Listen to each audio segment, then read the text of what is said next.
Hello, and welcome back.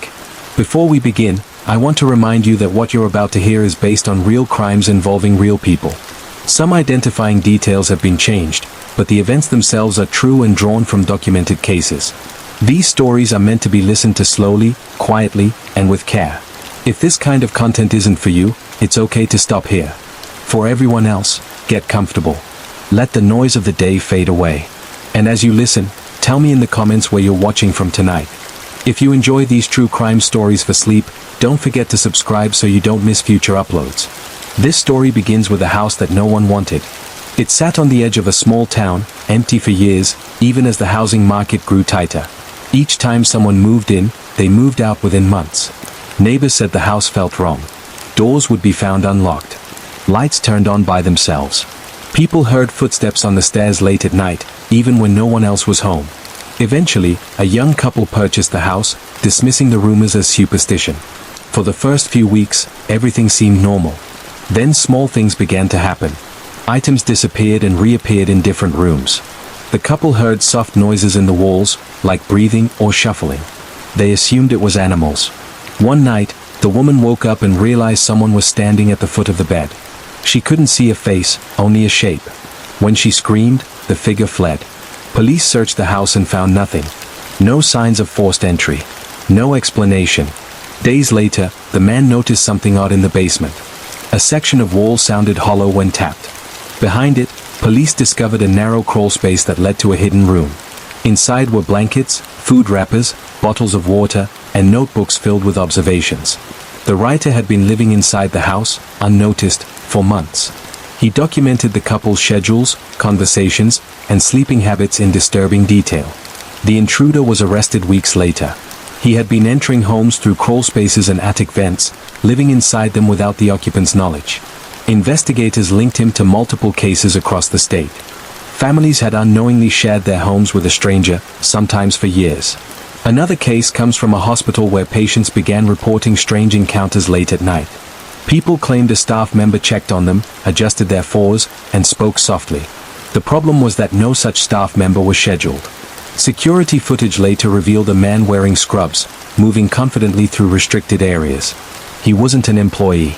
He had stolen a uniform and memorized routines. When arrested, authorities found he had targeted vulnerable patients, exploiting their weakened state. He blended in perfectly. No one questioned him because he looked like he belonged. In a different city, a string of disappearances puzzled investigators. All the victims had used the same rideshare service shortly before vanishing. Data eventually revealed a driver who had deactivated his GPS during certain trips. His car was found to contain personal belongings from multiple missing people. He had taken advantage of trust and convenience, turning something familiar into something dangerous. The final case in this story involves a man who volunteered at a community center.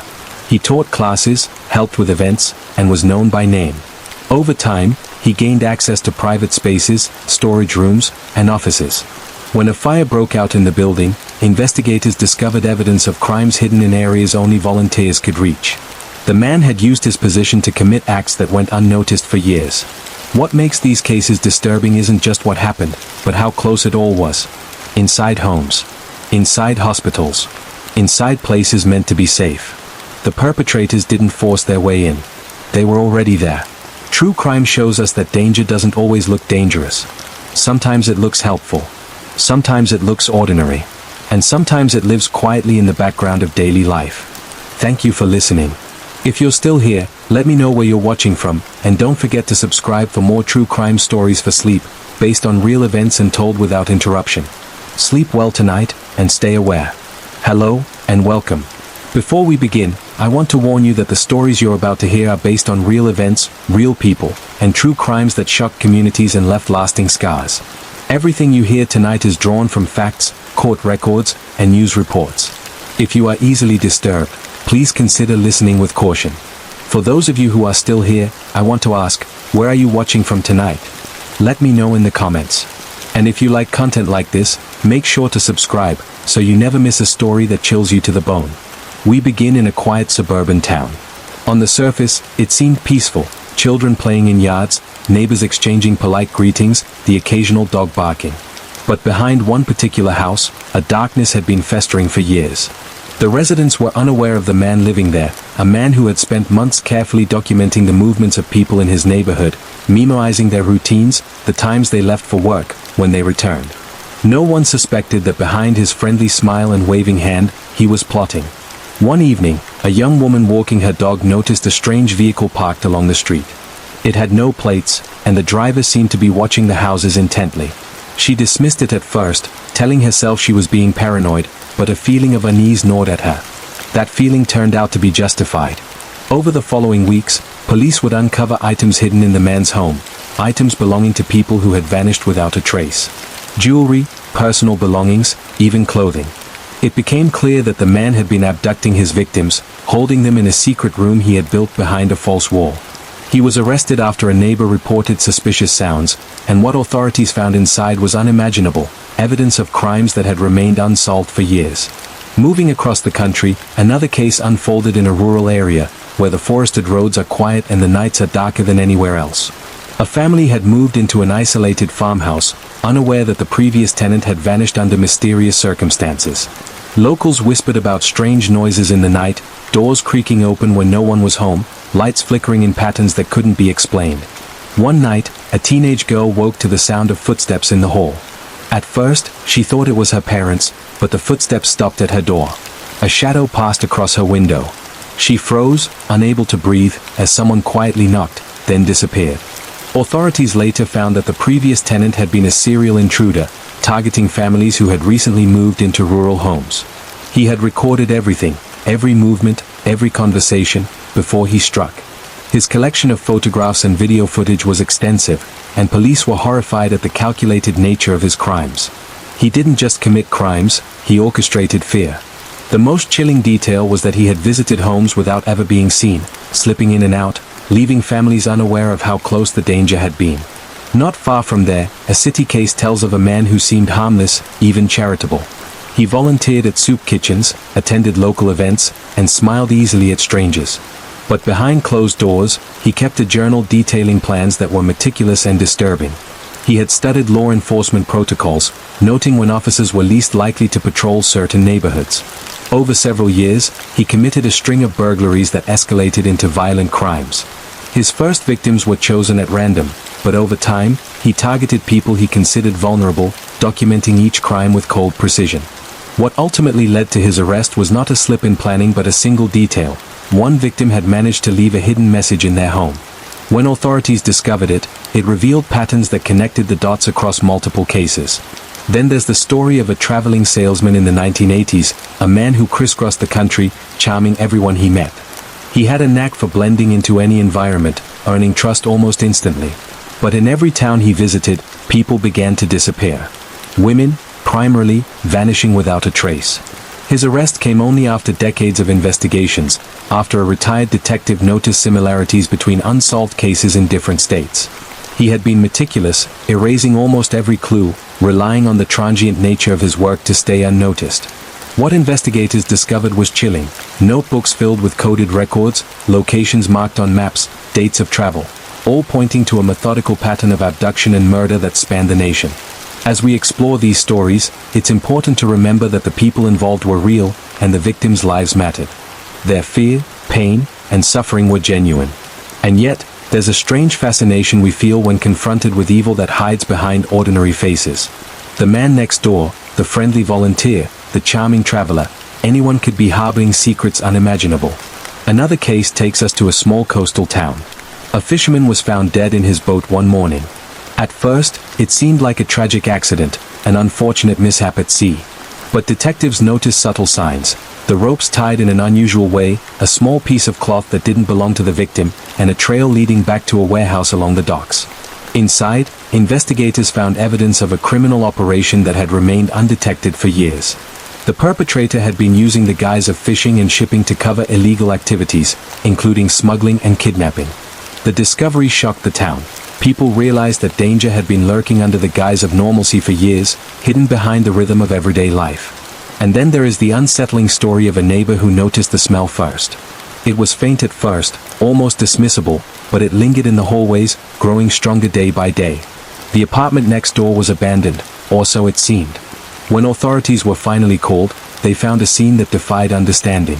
The perpetrator had been keeping victims confined in the apartment, sustaining them just enough to prevent escape or death while inflicting psychological torment. Letters, recordings, and photographs documented months of abuse. The most chilling aspect was the meticulous care the criminal had taken to avoid detection. Soundproofing, careful disposal of evidence, and calculated timing of movements, so neighbors never suspected a thing. Sometimes, true crime is terrifying not because of the acts themselves, but because of the planning, the patience, and the cold rationality behind them. Each of these cases reveals a disturbing pattern. The most dangerous people often appear ordinary. They live among us, smiling, nodding, participating in communities, while hiding a reality too dark to imagine. In another haunting story, a young couple rented a cabin in the mountains for a weekend getaway. They arrived to serene surroundings, expecting nothing but quiet and solitude. But the first night, they noticed a car parked far down the dirt road, headlights off, engine running. Assuming it was another visitor, they tried to ignore it. The second night, the car returned. This time, there was a figure standing near the edge of the woods, watching. Panicked, they left early the next morning. Got it? Completely new story, shorter by 500 words, written directly in chat. No code box, no titles, smooth TTS flow, intro plus engagement included. Here you go. Hello, and welcome. Before we begin, I want you to know that the stories you're about to hear are based on real crimes involving real people. Names and certain identifying details have been changed, but the events themselves are true, drawn from police investigations, court records, and documented cases. These are not fictional stories. If disturbing content affects you, now would be a good time to stop listening. For those staying with me, get comfortable. Let your eyes rest. And while you're listening, leave a comment telling me where you're watching from tonight. I always like to see how far these stories travel. If you enjoy true crime stories for sleep, don't forget to subscribe. It helps the channel grow, and it lets me keep bringing you stories like this. The first story takes place in a small town where nothing ever seemed to happen. The kind of place where people left their doors unlocked and waved to strangers without thinking twice. A man lived there for nearly 10 years without ever drawing attention to himself. He worked a normal job, paid his bills on time, and never caused trouble. What no one knew was that he spent his nights walking the streets, memorizing routines. Which lights went off at what time? Which houses were empty? Which people lived alone? When he was finally arrested, police found detailed notes inside his home. Floor plans drawn from memory. Lists of addresses. Times written beside names. Some of those names belonged to people who had been missing for years. The town would later learn that several cold cases, long assumed to be unrelated, were all connected to the same quiet man they passed on the sidewalk every day. Another case begins in a large city apartment complex where neighbors rarely spoke. A woman reported hearing noises through the walls late at night. At first, she assumed it was music or a television. But over time, the sounds became more unsettling. Crying. Muffled voices. Something heavy being dragged across the floor. Each time she called security, nothing was found.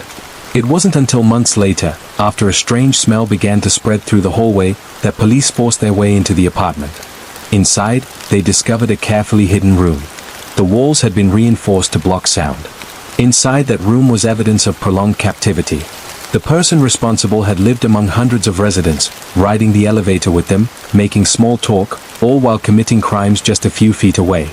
In another disturbing case, a man who traveled for work became the focus of a multi-state investigation. 4 years, disappearances had occurred near highways, rest stops, and small motels. No pattern was found until one investigator noticed that the dates aligned with a single individual's travel schedule. When authorities searched his vehicle, they found tools, restraints, and notebooks filled with coded entries. Each entry corresponded to a victim, reduced to numbers and symbols. Perhaps the most unsettling story comes from a rural area where homes are miles apart. A family began noticing small things out of place. Footprints near their windows.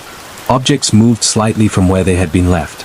At night, they heard someone walking around their house. They assumed it was animals. One night, a motion light revealed a man standing in their yard, watching the house in silence. He fled before police arrived. Months later, he was arrested for breaking into homes and watching families sleep, sometimes for hours at a time, without ever being noticed. These cases are disturbing not just because of the crimes themselves, but because of how ordinary the perpetrators appeared. They blended in. They lived normal lives. They were trusted, ignored, or overlooked. True crime reminds us that danger doesn't always announce itself. Sometimes it whispers. Sometimes it smiles. And sometimes it lives right next door. Thank you for listening. If you're still here, let me know where you're watching from, and don't forget to subscribe for more true crime stories told quietly, slowly, and based on real events. Sleep well tonight, and stay aware. Hello, and welcome back. Before we begin, I want to remind you that what you're about to hear is based on real crimes involving real people.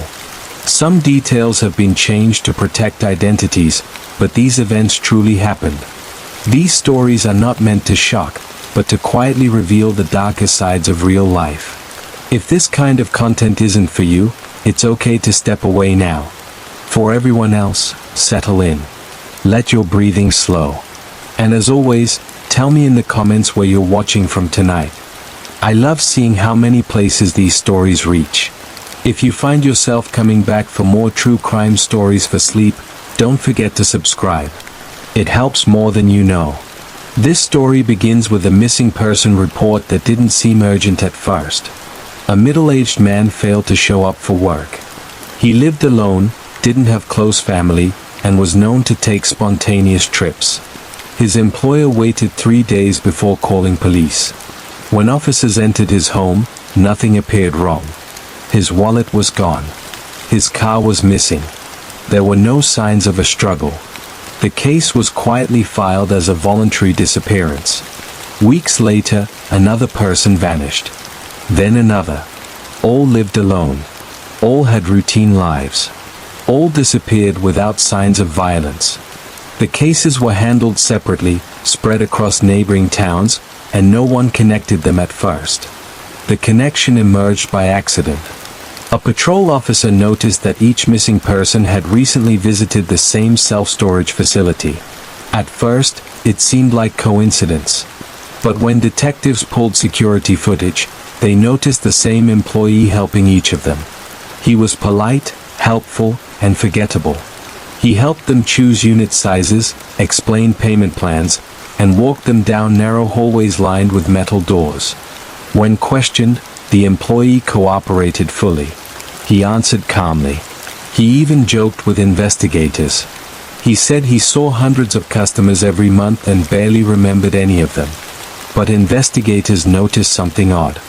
His access logs showed he entered the facility late at night, often long after closing hours. A warrant was obtained to search the facility. Most units were filled with ordinary items, furniture, boxes, old clothes. But one unit stood out. It was paid for in cash. Always on time. No name on the account. Inside, police found plastic sheeting, restraints, and personal belongings linked to multiple missing people. The employee was arrested that same night. During interrogation, he revealed a routine that had gone unnoticed for years. He targeted people with no close family, no one likely to raise immediate alarm.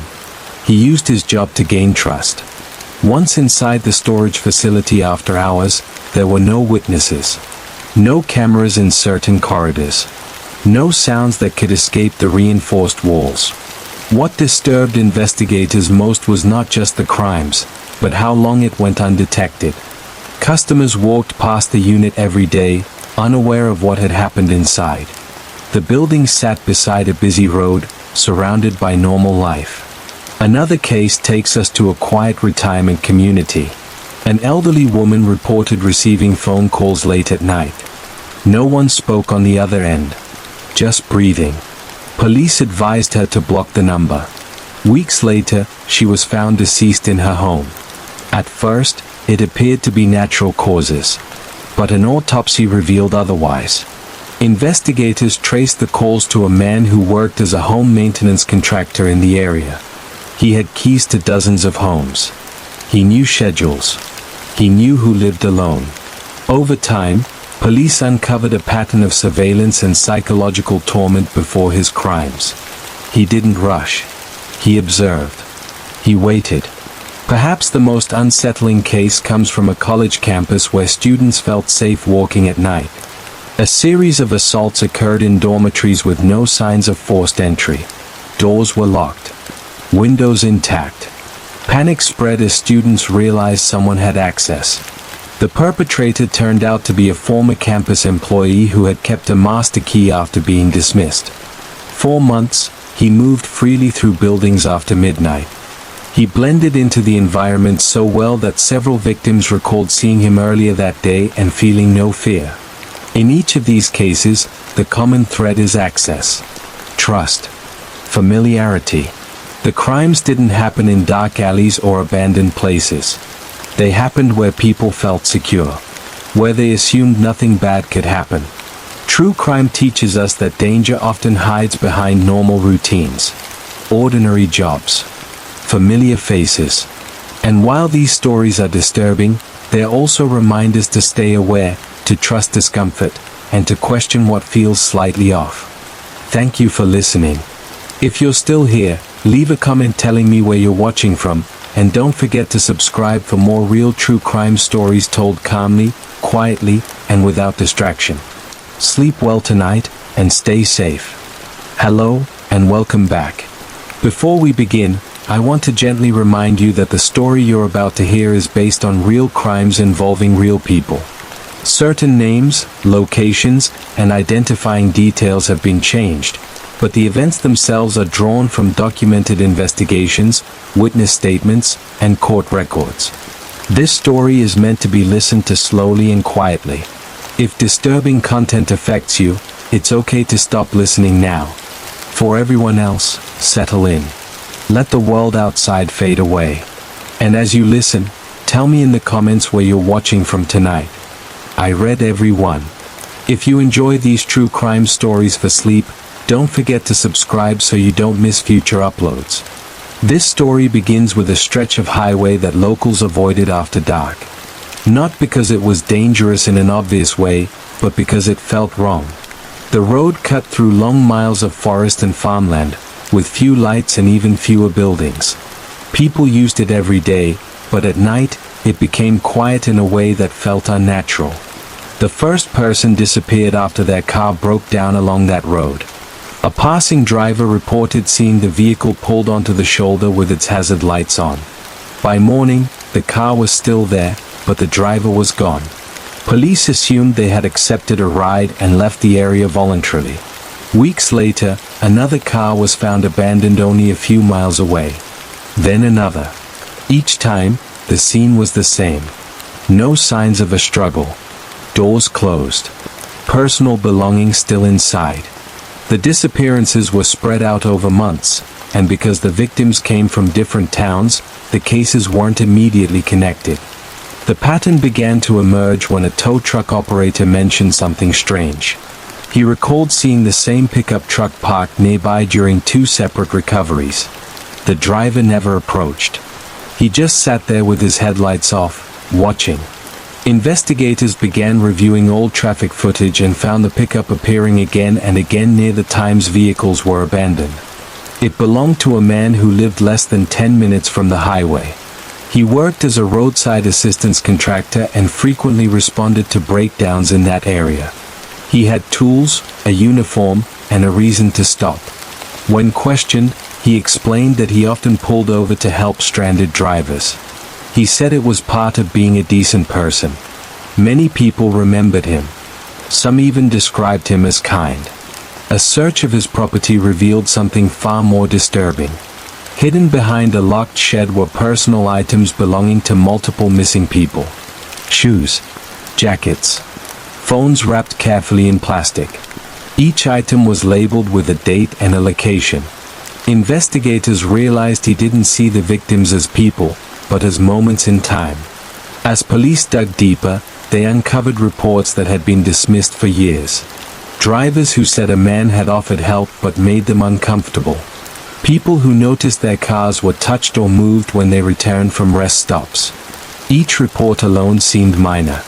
Together, they told a story of escalation. Another case tied into the investigation involved a woman who survived an encounter on that same highway. Her car overheated late at night. The pickup pulled over within minutes. The man offered to drive her to a gas station. Something in his tone made her hesitate. Instead, she pretended to call a friend and said help was already on the way. The man left immediately. She later learned how close she had come. In a separate but related discovery, police linked the suspect to a series of disappearances near rest areas across state lines. He traveled frequently for work. Each disappearance lined up with his schedule. He chose places where people were already vulnerable, already stressed, already eager to accept help. Perhaps the most unsettling detail came from his interview with investigators. He said he never forced anyone. He waited for them to trust him. He relied on exhaustion, isolation, and the belief that help is always safe. Another connected case uncovered during the investigation involved a man who worked overnight at a train station. He assisted travelers, answered questions, and helped carry luggage. Several passengers reported missing bags or delayed arrivals, but nothing serious, until a missing person case traced back to the station. Surveillance footage showed the employee guiding the victim into a restricted area under the guise of helping them. In both cases, the common thread was access paired with authority. A uniform, a role, a reason to be trusted. These crimes didn't happen in dark alleys or abandoned buildings. They happened in moments of vulnerability, on roadsides, in transit spaces, in the brief pauses between destinations. One investigator later described the danger as quiet and patient. It didn't chase. It waited. It depended on routine and assumption, on the idea that bad things happen somewhere else. True crime reminds us that safety isn't just about where we are, but how aware we remain. That listening to discomfort can matter more than politeness, and that help should never come at the cost of instinct. Thank you for listening. If you're still here, let me know where you're watching from, and don't forget to subscribe for more true crime stories for sleep, based on real events and told calmly, slowly, and without interruption. Sleep well tonight, and stay aware. Hello, and welcome back. Before we begin, I want to remind you that the story you're about to hear is based on real crimes involving real people. Some names, locations, and minor details have been changed to protect privacy, but the events themselves are drawn from documented investigations, court records, and witness accounts. This story is meant to be listened to slowly and quietly. If disturbing content affects you, it's okay to stop listening now. For everyone else, get comfortable. Let your breathing slow and your body relax. And as you listen, tell me in the comments where you're watching from tonight. I love seeing how far these stories travel. If you enjoy true crime stories for sleep, don't forget to subscribe so you don't miss future uploads. This story begins in a quiet suburban town, the kind of place where neighbors leave their doors unlocked and people wave to strangers without thinking. At first, it seemed like a perfect place to settle down. But beneath the surface, a quiet predator had been watching for years, unnoticed by everyone around him. The first victims were elderly residents living alone. They were considered private, independent, and safe. When one went missing, neighbors assumed they had gone to visit relatives or had been hospitalized. Weeks later, another elderly resident disappeared under similar circumstances. The pattern went unnoticed because the disappearances were far apart and involved people who lived solitary lives. It wasn't until a young woman reported a strange encounter that authorities began to connect the dots. She had been walking her dog at night when a man appeared from the shadows. He smiled, waving as if he belonged there. She felt a chill run down her spine and quickly walked home, locking the door behind her. The description she gave matched several reports that had been filed quietly over the years. Investigators discovered that the man had been living a double life. By day, he worked at a local hardware store and volunteered at community events. By night, he tracked residents' routines, noting who left for work, who went shopping, and who was home alone. He had detailed notebooks filled with observations, phone numbers, addresses, and even diagrams of homes and surrounding streets. When authorities searched his home, they found evidence of long-term planning. Items belonging to multiple victims were carefully stored. Personal identification, clothing, and photographs, each labeled with dates and locations. What made the case chilling was not just the crimes themselves, but the patience and precision with which they were carried out. He had no impulsive tendencies. He waited, observed, and struck only when the opportunity was safest for him. Another layer to the investigation revealed that he had installed hidden cameras and listening devices in homes he had entered. Some victims were monitored for weeks before any harm came to them. Investigators concluded that he enjoyed the control and fear itself, not simply the possession of belongings or other material things. A related case surfaced in a nearby town, where a college student reported being followed home after classes. She noticed the same car parked on multiple streets, the same figure appearing in alleys and near crosswalks. She reported it to campus security, and officers traced the vehicle back to the same man. It became clear that he didn't limit himself to one neighborhood. He moved quietly from place to place, choosing victims whose routines he could predict and who were least likely to raise alarm quickly. During his trial, the psychological evaluation revealed a chilling insight. He did not see his victims as people. He saw them as objects, as moving pieces in a game he controlled. What made him most dangerous was his ability to blend in, to appear normal, and to exploit the assumptions of trust that communities naturally extend to familiar faces. This case is a reminder that danger doesn't always announce itself. Sometimes it smiles. Sometimes it helps. Sometimes it lives quietly next door, attending the same events, waving politely, waiting for moments of opportunity. True crime often teaches us to trust our instincts, to pay attention to subtle signs, and to understand that routine and familiarity can sometimes be exploited. Awareness, vigilance, and intuition are our strongest protections. Thank you for listening. If you're still here, tell me where you're watching from tonight, and don't forget to subscribe for more true crime stories for sleep, based on real events and told calmly, slowly, and without interruption. Sleep well tonight, and stay aware. Hello, and welcome back. Before we begin, I want to remind you that the story you're about to hear is based on real crimes involving real people.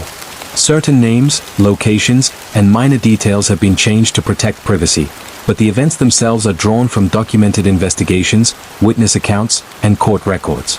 This story is meant to be listened to slowly and quietly. If disturbing content affects you, it's okay to stop listening now. For everyone else, get comfortable. Let your breathing slow and your body relax. And as you listen, tell me in the comments where you're watching from tonight. I love seeing how far these stories travel.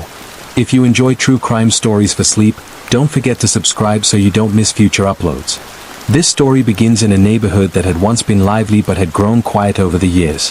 Houses were neat, lawns trimmed, and sidewalks mostly empty. The kind of place where people trusted their neighbors without question.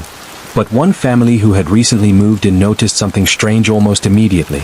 At night, they would hear footsteps in the attic. Faint, almost deliberate, moving slowly across the boards above them. At first, they assumed it was animals, mice or raccoons. But the sounds persisted, and sometimes, small objects in the house seemed to shift ever so slightly when no one was there. One evening, the mother of the family was woken by a soft knocking coming from inside the walls. She pressed her ear against the plaster and could hear whispers, though she couldn't make out the words. Heart pounding, she woke her husband, and together they searched the house. They found nothing unusual. The next day, a neighbor mentioned that a man had moved into the house next door months earlier, a quiet man who was rarely seen but always polite. He had delivered packages and helped with small yard projects, blending perfectly into the neighborhood. Weeks later, police were called to a nearby town after a woman disappeared from her home. There were no signs of forced entry. No witnesses. No struggle. The only clue was a faint set of fingerprints on a windowsill, previously overlooked because they seemed ordinary. Investigators began to notice a pattern. Similar disappearances had occurred in suburban areas across multiple counties, each involving someone who lived alone and was last seen at home in the evening. The connection became clearer when a young man reported seeing the same quiet neighbor standing in a vacant lot late at night, holding what appeared to be blueprints. When officers checked his residence, they found meticulously organized files, schedules, maps of neighborhoods, notes on houses, routines of residents. Some pages had detailed sketches of floor plans, marking windows, doors, and likely hiding spots. The man had been planning for years, studying behaviors, learning who lived alone, who left at predictable times, and who was unlikely to have visitors. Inside a hidden room behind a false wall in his basement, investigators found evidence of multiple crimes. Belongings from victims, jewelry, clothing, photographs, personal items, each catalogued and labeled. Some victims had been monitored for weeks before any direct interaction occurred. He kept recordings and notes of their routines, documenting every movement, every habit, every predictable behavior. Another chilling case connected to this investigation involved a young college student who had reported being followed on campus. A man in casual clothing would appear at the library, in the cafeteria, sometimes observing from a distance. She mentioned it to campus security, who initially dismissed it as coincidence. Later, footage from surveillance cameras captured him moving across campus in patterns that aligned with missing persons cases, appearing where he wasn't supposed to be, always quiet, always unnoticed until the damage had been done. The psychological profile of the suspect revealed a disturbing pattern. He derived satisfaction from control, not just from the act of harming. He observed, waited, and exploited assumptions. He relied on the predictable behaviors of his victims and the inattentiveness of communities. He didn't need force, he relied on trust, routine, and the idea that people rarely question what seems ordinary. Further investigation uncovered additional victims across nearby towns, each case showing the same methodical approach. In one instance, a woman narrowly escaped because she noticed footprints in the garden, footprints that did not belong to her family. She called the police immediately, an instinct that may have saved her life. In another, a man noticed his neighbor's cat behaving strangely, following shadows or growling at empty spaces. That animal's behavior led to the discovery of hidden cameras in a nearby shed, equipment used to monitor multiple homes over time. Perhaps the most unsettling detail is how ordinary the perpetrator appeared. He attended community events, helped neighbors with small tasks, and smiled politely at anyone who crossed his path. No one suspected him, because he looked normal. Because he acted normal. Because he blended in perfectly. The crimes didn't happen in dark alleys or abandoned places. They occurred in quiet homes, in neighborhoods people considered safe, in spaces where trust was assumed. The danger was patient, methodical, and calm, hidden behind polite manners and ordinary appearances. True crime reminds us that awareness is a quiet but powerful tool. That instincts, even when subtle, can be life-saving. That ordinary routines can be exploited by those who observe and wait. And that sometimes, danger is less about chaos and more about the quiet patience of someone who hides in plain sight. Thank you for listening. If you're still here, let me know where you're watching from tonight, and don't forget to subscribe for more true crime stories for sleep, based on real events and told calmly and continuously. Sleep well tonight, and stay aware. Hello, and welcome back. Before we begin, I want to remind you that the story you're about to hear is based on real crimes involving real people. Certain names, locations, and identifying details have been changed to protect privacy, but the events themselves come from documented investigations, court records, and witness statements. This story is meant to be listened to slowly and quietly. If disturbing content affects you, it's okay to stop listening now. For everyone else, settle in. Let your breathing slow. Let the tension of the day fade away. And as you listen, tell me in the comments where you're watching from tonight. I always enjoy reading them. If you find yourself coming back for these true crime stories for sleep, don't forget to subscribe so you don't miss future uploads. This story begins in a town built around convenience. Everything people needed was close by: shops, schools, offices, and walking paths that connected neighborhoods like quiet arteries. People felt safe here. Familiar faces passed each other every day. That sense of familiarity was exactly what allowed something dark to exist unnoticed for so long. The first warning sign came in the form of a complaint that went nowhere. A woman reported that someone had been inside her house while she was away. Nothing was stolen. Nothing was broken. But she was certain something had changed. A chair was angled differently. A cupboard door was left slightly open. Police told her it was likely stress or forgetfulness. Weeks later, another resident reported something similar. Then another. Each time, officers found no signs of forced entry. Doors and windows were intact. No alarms were triggered. The reports were logged and quietly dismissed. Then someone went missing. The victim was a man in his early 40s who lived alone and worked predictable hours. He was last seen walking home from a grocery store less than a mile from his house. His groceries were later found in his kitchen, partially unpacked. The front door was locked. His phone and wallet were gone. There was no evidence of a struggle. Police initially believed he had left voluntarily, but friends insisted that didn't make sense. He had plans. He had responsibilities. He wouldn't just disappear. 2 months later, a woman living alone vanished under nearly identical circumstances. This time, investigators paid closer attention. Her home also showed subtle signs of disturbance. Nothing obvious, just small inconsistencies. A window unlatched. A light left on in a room she never used. As detectives dug deeper, they noticed that all reported incidents and disappearances occurred within a specific area connected by pedestrian paths and service alleys. These paths were rarely monitored and used mostly by locals who felt comfortable walking them at all hours. Attention turned to a man who worked as a delivery and maintenance contractor in the area. He was known by many residents, often seen carrying tools or packages. He had access codes, keys, and a reason to be present in and around homes. People trusted him because he looked like he belonged. When police searched his vehicle, they found notebooks filled with dates, addresses, and observations. Notes like alone, returns late, and no visitors. Some entries were marked complete. Others were circled. A search of a rented storage unit revealed personal belongings from multiple missing people. Shoes, bags, identification cards. Items that held no monetary value but deep personal significance. Everything was carefully organized. Investigators soon realized the reports of someone being inside homes without stealing anything were part of the same pattern.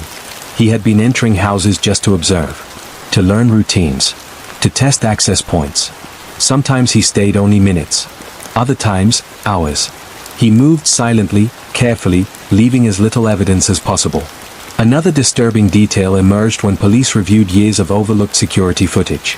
In several cases, a figure could be seen walking behind residents on the paths late at night, always keeping distance, always slowing or stopping when they did. He followed patterns, not people, waiting for the moment when predictability made intervention easy. A separate case uncovered during the investigation involved a woman who had narrowly avoided becoming a victim. She returned home unexpectedly one afternoon and found her bathroom light on. She was certain she had turned it off. As she stood in the hallway, she heard a soft sound, like fabric brushing against a wall. She left immediately and called police. The intruder escaped through a back door. Her report helped investigators narrow their timeline. As more evidence came to light, authorities realized the crimes extended beyond the town. Similar disappearances had occurred in neighboring areas with the same pedestrian infrastructure, the same kind of access, the same sense of safety. During interrogation, the man admitted that he preferred places where people felt comfortable, where they moved without thinking. He said routines made everything easier. He didn't rush. He waited. He relied on people dismissing small signs because acknowledging them felt inconvenient or embarrassing. Perhaps the most unsettling aspect of the case was how many people had interacted with him. He had been inside dozens of homes. He had been trusted, welcomed, thanked. His presence had never raised alarms because it matched expectations. In the aftermath, residents struggled with a new awareness. They questioned memories, sounds they had ignored, moments they had brushed aside. The town installed new lighting, new cameras, new locks. But what changed most was how people listened to their instincts. This story, like so many others in true crime, is not just about what happened, but about how it was allowed to happen. About how familiarity can become a blind spot. About how danger doesn't always force its way in, it often waits to be invited through assumption and routine. True crime reminds us that awareness is not fear. It's attention. It's listening to small discomforts before they become something larger. It's understanding that safety is not guaranteed by familiarity alone. Thank you for listening. If you're still here, tell me where you're watching from tonight, and don't forget to subscribe for more true crime stories for sleep, based on real events and told calmly, slowly, and without interruption. Sleep well tonight, and stay aware. Hello, and welcome back. Before we begin, I want to gently remind you that the story you're about to hear is based on real crimes involving real people. Some details have been altered to protect identities, but the events themselves are true and documented. This is meant to be listened to slowly and calmly. If disturbing content affects you, it's okay to stop listening now. For everyone else, settle in. Let your breathing slow. And as you listen, let me know in the comments where you're watching from tonight. If you enjoy these true crime stories for sleep, don't forget to subscribe so you don't miss future stories. This story begins with a disappearance that no one noticed right away. A woman in her early 30s lived alone in a busy city. She worked from home, rarely socialized, and had no close family nearby. When she stopped responding to emails, her clients assumed she was taking time off. Days passed. Then weeks. When police finally entered her apartment, they found it clean and orderly. Her phone was gone. Her keys were missing. There were no signs of a struggle. Neighbors reported nothing unusual. The case quickly went cold, labeled as an adult who left voluntarily. Months later, another woman vanished under similar circumstances. Same age range. Same lifestyle. Same city. Again, no witnesses. No signs of violence. Investigators didn't connect the cases until a building manager mentioned something strange. Both women had recently requested maintenance work. The maintenance worker was cooperative when questioned. He had worked in dozens of buildings across the city. He had keys, access codes, and knowledge of residents' schedules. At first, nothing tied him directly to the disappearances. But detectives noticed that his work orders aligned perfectly with the days the women were last seen. A search of his storage unit revealed personal items belonging to multiple missing women. Jewelry, identification cards, phones, everything carefully organized and labeled. He had kept records of which buildings he worked in, which apartments belonged to people who lived alone, and which residents rarely had visitors. In another case, a quiet suburban street was shaken when a teenage boy went missing after a late-night walk. He was last seen heading toward a park he visited often. Weeks later, police discovered a hidden structure in a wooded area nearby. Inside were signs that someone had been living there for a long time. Maps of the neighborhood. Notes describing people's routines. The boy had been targeted simply because he was predictable. Another disturbing case comes from a long-term care facility where several residents died under mysterious circumstances. At first, it was assumed to be natural causes. But a nurse noticed inconsistencies in medication records. A deeper investigation revealed that a staff member had been administering incorrect dosages, carefully choosing patients who had no close relatives to question their deaths. He had worked there for years without suspicion. The final case in this story involves a man who posed as a delivery driver. He wore a uniform, carried packages, and knocked confidently on doors. Most people didn't think twice before opening them. Over time, reports of break-ins and assaults began to surface. Witnesses described a man who looked completely legitimate. It wasn't until security camera footage was analyzed that police realized the same man appeared in multiple locations, always wearing a different company logo. These stories are disturbing because they show how easily trust can be exploited. The people responsible didn't rely on force. They relied on access, on routine, on the assumption that familiar things are safe. True crime reminds us that danger often hides in plain sight, woven into everyday life. And while these stories are unsettling, awareness is one of the strongest forms of protection. Thank you for listening. If you're still here, tell me where you're watching from, and don't forget to subscribe for more true crime stories for sleep, based on real events and told quietly. Sleep well tonight, and stay safe. Hello, and welcome back. Before we begin, I want to remind you that the story you're about to hear is based on real crimes involving real people. Certain names and details have been changed to protect privacy, but the events themselves are true and documented. This story is meant to be listened to quietly and slowly. If disturbing material affects you, it's okay to stop listening now. For everyone else, get comfortable. Let the room grow quiet. And as you listen, tell me in the comments where you're watching from tonight. I always enjoy reading them. If you come back often for these true crime stories for sleep, don't forget to subscribe so you don't miss future uploads. This story begins with a town that relied heavily on routine. People left for work at the same time each morning. Shops closed at predictable hours. Nothing ever seemed out of place. That's why it took so long for anyone to notice that something was wrong. The first disappearance was a young man who worked nights. He lived alone and was rarely seen during the day. When he failed to show up for his shift, co-workers assumed he'd overslept or quit without notice. His landlord waited nearly a month before calling police. Inside the apartment, everything was neat. No signs of struggle. No phone. No wallet. Investigators noted that the door had been locked from the outside. Over the next year, 4 more people vanished. All lived alone. All kept predictable routines. And all disappeared without witnesses. The cases were spread out enough that no immediate connection was made. Each was quietly labeled as a voluntary disappearance. The break came when a woman narrowly avoided becoming the next victim. She returned home early one evening and noticed something strange. Her door was unlocked.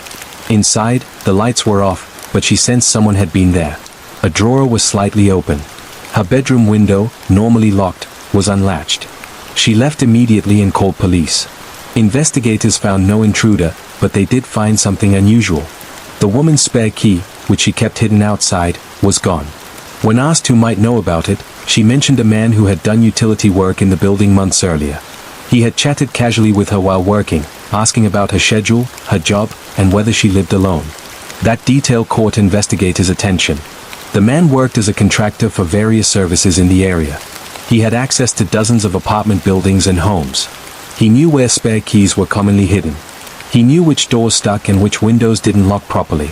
Most importantly, he knew routines. When police searched his vehicle, they found notebooks filled with addresses, names, and notes like alone, night shift, and no visitors. Some entries were crossed out. Those crossed out names belonged to missing people. A search of his rented garage revealed something far worse. Inside were personal items belonging to multiple victims, arranged carefully on shelves. Phones, wallets, keys, and photographs. Investigators realized he didn't take items for value. He took them as proof. In another disturbing case connected to this investigation, police uncovered a series of break-ins that had never been reported. Families had assumed doors left open or moved objects were accidents. But surveillance footage eventually revealed the same man entering homes while people slept. Sometimes he stayed only minutes. Sometimes hours. He never woke them. He just watched. Perhaps the most unsettling detail came from his confession. He said he preferred people who wouldn't be missed quickly. People whose absence would blend into the noise of everyday life. He counted on delay. On assumptions. On silence. Another case linked to this story involves a woman who began noticing someone following her during her morning walks. Always at a distance. Always wearing different clothes. She changed her route, but the feeling persisted. One morning, she turned suddenly and saw him standing still, staring at her. She reported it. That report may have saved her life. His description matched the suspect already under investigation. The final revelation shocked even seasoned detectives. The man had lived an entirely normal life. He had friends. He attended community events. He was described as polite and reliable. No one suspected him. Not because he was clever, but because he was familiar. These crimes didn't happen in abandoned places or dark alleys. They happened in homes. In neighborhoods. In spaces people believed were safe. The danger wasn't loud or chaotic. It was quiet. Patient. Observant. True crime teaches us that awareness matters. That discomfort has meaning. And that routine, while comforting, can also be predictable. Thank you for listening. If you're still here, let me know where you're watching from, and don't forget to subscribe for more true crime stories for sleep, based on real events and told calmly and without interruption. Sleep well tonight, and stay aware. Hello, and welcome back. Before we begin, I want to gently remind you that the story you're about to hear is based on real crimes involving real people. Certain names and identifying details have been changed, but the events themselves are true and drawn from documented investigations. This is meant to be listened to slowly and calmly. If this type of content is not for you, it's okay to stop listening now. For everyone else, get comfortable. Let the outside world fade for a while. And as you listen, tell me in the comments where you're watching from tonight. If you enjoy these true crime stories for sleep, don't forget to subscribe so you don't miss future uploads. This story begins in a small city where public transportation was the backbone of daily life. Thousands of people rode the same buses and trains every day, often recognizing faces without ever learning names. One of those familiar faces belonged to a man who had been driving a late-night bus route for years. He was known as quiet, reliable, and punctual. Riders trusted him without thinking twice. The first disappearance connected to this story involved a young woman who worked evenings. She was last seen boarding the bus just after midnight. Security cameras showed her stepping on, scanning her pass, and taking a seat near the back. She never exited at her stop. Her phone last pinged near the bus depot, then went silent. At the time, police believed she may have left voluntarily. Months later, another rider vanished. Then another. Each disappearance occurred late at night, always on the same route, always when the bus was nearly empty. Because public transportation footage is often overwritten quickly, crucial evidence was lost before anyone realized there was a pattern. The connection finally emerged when a transit supervisor noticed irregularities in the vehicle logs. The bus in question showed unexplained delays, short gaps where the GPS signal dropped, always in the same industrial area near the edge of the city. When confronted, the driver blamed technical issues. No one questioned him further. A breakthrough came when a passenger narrowly escaped. A man riding the bus noticed the driver pulling off route and slowing near an abandoned lot. Sensing something was wrong, he exited the bus early and reported the incident. Investigators reviewed what little footage remained and identified the driver as the common link. A search of a nearby warehouse revealed personal items belonging to multiple missing passengers. Bags, jackets, identification cards. Everything was stored carefully. Investigators realized the driver used his position to isolate victims, choosing times when no one would notice a missing rider. Another case tied to this investigation involved a woman who reported being followed after exiting the same bus line weeks earlier. She described a man in a transit uniform who walked behind her for several blocks before turning away. At the time, she hadn't thought much of it. In hindsight, it became chilling. As the investigation deepened, detectives uncovered complaints that had been dismissed for years. Riders had reported feeling uncomfortable, noticing the bus doors remained closed longer than necessary, or that the driver watched them through the mirror. Each report alone seemed insignificant. Together, they painted a disturbing picture. Perhaps the most unsettling detail came from the driver's routine. He mimized passenger habits. Who rode alone? Who fell asleep? Who wore headphones and wouldn't hear the doors open? He relied on exhaustion and trust. In another city connected to this case, police uncovered a similar pattern involving a train attendant who had access to restricted areas and maintenance tunnels. Although the crimes were never proven to be linked, investigators noted the same theme: authority, familiarity, and access. What makes this story disturbing is how ordinary it all seemed. Public transportation is something millions rely on every day. It's routine, predictable, and that predictability was used against unsuspecting people. True crime often shows us that danger doesn't look like a threat. Sometimes it looks like a uniform, a schedule, a service we depend on. Thank you for listening. If you're still here, let me know where you're watching from, and don't forget to subscribe for more true crime stories for sleep, based on real events and told quietly and without interruption. Sleep well tonight, and stay safe. Hello, and welcome back. Before we begin, I want to gently remind you that the story you're about to hear is based on real crimes involving real people. Certain names and identifying details have been changed, but the events themselves are drawn from documented investigations and court records. This story is meant to be listened to slowly and quietly. If disturbing content affects you, it's okay to stop listening now. For everyone else, get comfortable. Let the room grow still. And as you listen, tell me in the comments where you're watching from tonight. I always enjoy reading them. If you come back often for these true crime stories for sleep, don't forget to subscribe so you don't miss future uploads. This story begins with a place people rarely think about after leaving it, a parking garage. The kind attached to offices, hospitals, and shopping centers. Bright during the day, empty and echoing at night.